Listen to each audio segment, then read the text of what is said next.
नमस्कार. ट्रेडिंग शाळा स्वरूप या चॅनलमध्ये तुमचं पुन्हा एकदा स्वागत आहे.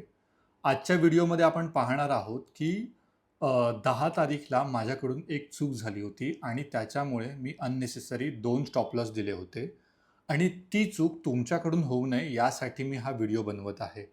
ओके. आता आपण सगळे मार्केट करत असतो तेव्हा आपल्याकडून काही चुका होत असतात. ओके. आणि त्या चुका होणं साहजिक आहेत. जसं माझ्याकडून चुका होतात तशा तुमच्याकडून पण चुका होत असतील. पण या चुकांमधून आपल्याला शिकणं गरजेचं आहे.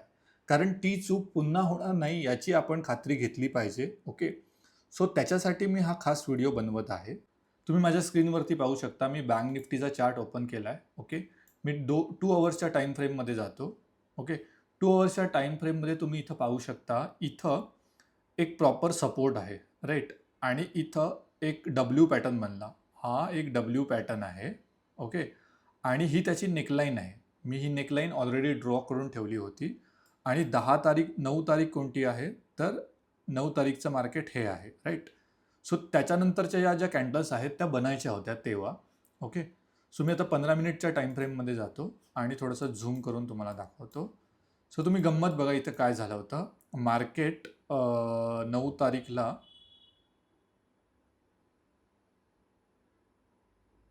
येस. ही 9 तारीखची कॅन्डल आहे. आपली जी 3:30ची कॅन्डल असते ती. त्याच्यानंतर 10 तारीखला इथं ओपन झालं. ओके.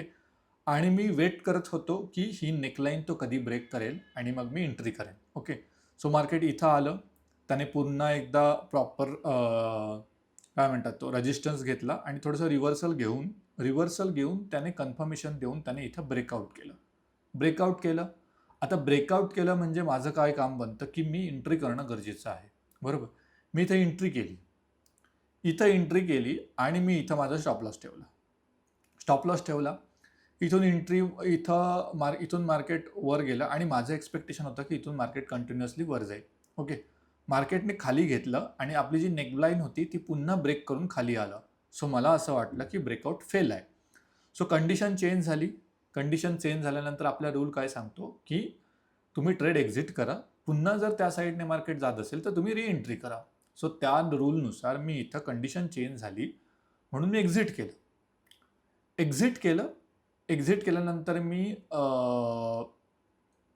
वेट केल्यानंतर मार्केट पुन्हा इथं वर गेलं. पुन्हा मार्केट वर गेलं आणि मार्केट जेव्हा पुन्हा खाली आलं, इथं मी पुन्हा एंट्री नाही घेतली. मी वेट करत होतो, ओके, की अजून एक फॉलो थ्रू कॅन्डल बनते का? कारण मला कन्फर्मेशन पाहिजे होतं. आता मी थोडंसं डाऊटफुल झालो होतो. सो कन्फर्मेशनच्या कॅन्डलसाठी मी वेट केलं, पण इथं पुन्हा एकदा फॉलो ग्रीन कॅन्डल नाही मिळली. सो इथून पुन्हा मार्केट खाली आलं. जसं मार्केट खाली आलं, सो मला असं वाटलं की ओके, हा आता ब्रेकआउट कन्फर्मेशन आहे. सो आपण एंट्री करू. सो मार्केट इथं वर गेलं होतं. इथून पुन्हा खाली आलं. ओके. एम पॅटर्न बनला आणि मी इथं एंट्री घेतली. जशी मी इथं एंट्री घेतली, मार्केट इथून रिव्हर्सल गेलं. माझा स्टॉप लॉस इथं होता. ओके. माझा स्टॉप लॉस इथं होता. सो मार्केट वर गेलं, माझा स्टॉप लॉस हिट झाला. सो ऑलरेडी मला इथून जेव्हा मी खाली आलो तेव्हा मला इथं लॉस झाला होता. इथून मार्केट जेव्हा पुन्हा वर गेलं तेव्हा मला पुन्हा लॉस झाला. ओके. सो इथं मी एक्झिट केल्यामुळे मला इथं अर्ली एक्झिट केल्यामुळे मला थोडासाच लॉस झाला होता आणि इथं माझा प्रॉपर स्टॉप लॉस हिट झाला होता. स्टॉप लॉस हिट झाला आणि जेव्हा मार्केट इथून पुन्हा खाली आलं, पुन्हा त्याने वर जायचं ट्राय करून जेव्हा पुन्हा खाली आलं, तिथं मी रिएंट्री केली. ओके. रिएंट्री केली. पण आता मी तुम्हाला गंमत सांगतो की माझं चुकलं कुठं मी सांगतो. जेव्हा मी आदल्या दिवशी रात्री अनालिसिस करत होतो आणि जेव्हा मी 2 अवर्सचा चार्ट ओपन केला होता, ओके, तर मी इथं जेव्हा लाईन ड्रॉ केली होती तेव्हा मी नेकलाईनला ड्रॉ केली होती. ओके. मला ही जी इथं टेल आहे, तुम्ही इथं बघू शकता, इथे एक टेल पण बनली होती, राईट? सो मी असा विचार केला की ओके, या नेकलाईनच्या जर वर क्लोज झाली तर इथून ऑफकोर्स मार्केट वर जाईल कारण डब्ल्यू पॅटर्न बनला आहे. ओके. सो मी इथं टेलला मी लाईन ड्रॉच नाही केली. ओके. जर मी इथं टेलला लाईन ड्रॉ केली असती तर माझा अननेसेसरीचा लॉस वाचला असता. ते तुम्हाला कसं दाखवतो. ओके. मी इथं लाईन ड्रॉ करतो. नेकलाईनला लाईन ड्रॉ केली. आता पुन्हा आपण 15 मिनिटच्या टाईम फ्रेममध्ये जाऊ. आता तुम्ही बघा, आता काय झालं. मी इथं एंट्री घेतली होती, राईट? कारण इथं मार्केट कुठंतरी खुललं. येस, इथं मार्केट खुललं. मार्केट इथून खाली आलं, इथं आलं आणि मी इथं एंट्री घेतली होती. ओके. पण आता तुम्ही बघू शकता इथं ही जी सेकंड लाईन आहे ती टेलची लाईन आहे. सो माझी इथं एंट्री झालीच नसती, कारण हा ब्रेकआउट नाहीच आहे. ॲक्च्युली हा जेव्हा टेल ब्रेकआउट केला असता तेव्हा मी जाऊन विचार केला असता की ओके इथं ब्रेकआउट आहे, आता आपण एंट्री घेऊ शकतो. पण मी इथंच एंट्री घेतली कारण मी वरची लाईन इग्नोर केली होती आणि ती लाईन मी ड्रॉ करणं गरजेचं होतं. ओके, कारण कधी कधी पर्टिक्युलर एक लाईन नसते ब्रेकआउटसाठी. एक म्हणजे जिथे एखादा स्ट्रॉंग सपोर्ट असतो किंवा एखादा स्ट्रॉंग रेजिस्टन्स असतं तिथे एक पर्टिक्युलर सिंगल कधी कधी लाईन नसते, तर एक रेंज असते.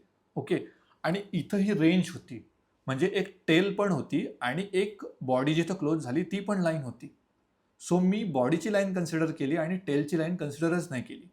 सो जेव्हा मी इथं एंट्री घेतली तर ही एंट्री माझी चुकीची होती, कारण ॲक्च्युअलमध्ये इथं जेव्हा ब्रेकआउट झालं असतं तेव्हा मला एंट्री घ्यायची होती. ओके, सो इथं माझा एक अननेसेसरी एंट्री झाली आणि नंतर मग मी एक्झिट केल्यानंतर माझा स्टॉप लॉस हिट झाला. ओके, सो एक माझा स्टॉप लॉस हिट झाला इथं. त्याच्यानंतर काय झालं, त्याच्यानंतर इथून मार्केट जेव्हा पुन्हा खाली आलं, ओके, मार्केट इथून पुन्हा खाली आलं तर ही एंट्री बरोबर होती. ही एंट्री जी माझी होती ती बरोबर होती, कारण मार्केट इथून वर गेलं, इथं आलं, एम पॅटर्न बनवला आणि खाली आलं. खाली आल्यानंतर त्याने इथं येऊन माझा स्टॉप लॉस हिट केला. That is fine. ओके, पण पण आता काय झालं, जेव्हा पुन्हा इथून मार्केट पुन्हा खाली आलं, ओके, आणि त्याने पुन्हा इथं रिटेस्ट करून पुन्हा जेव्हा इथं कन्फर्म ब्रेकआउट दिला आणि जो स्ट्रॉंग ब्रेकआउट होता, ओके, तिथं मी एंट्री केली. पण जस्ट बिकॉज मला ऑलरेडी इथं एक लॉस झाला होता, ओके, त्याच्यामुळे मी इथं क्वांटिटी कमी केली.